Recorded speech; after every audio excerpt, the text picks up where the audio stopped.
Hi అండి. Big day అయితే వచ్చేసింది కదా! చాలా హ్యాపీగా ఉంది. కూటమి అయితే గెలిచింది కదా! ఈ శుభ సందర్భంలో స్వీట్ అయితే నిజంగా ఓర్పుతో ఉంటే ఏదైనా సాధించవచ్చని ఈ ఎలక్షన్‌లో మన కళ్ళ ముందు కట్టినట్టుగా కనిపిస్తుంది కదా!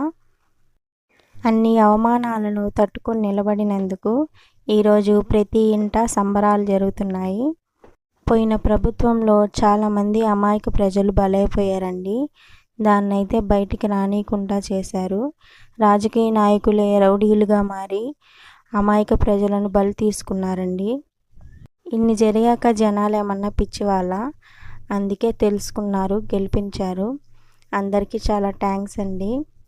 మంచి కోసం పాకులాడే రాజకీయ నాయకులు ఉన్నంత వరకు దేశం బాగుంటుంది, అందులో మనం బాగుంటాము. కంగ్రాచులేషన్స్ కూటమి, కంగ్రాచులేషన్స్ పవన్ అన్న. వీడియో నచ్చితే సబ్స్క్రైబ్ చేయండి, లైక్ చేయండి, షేర్ చేయండి.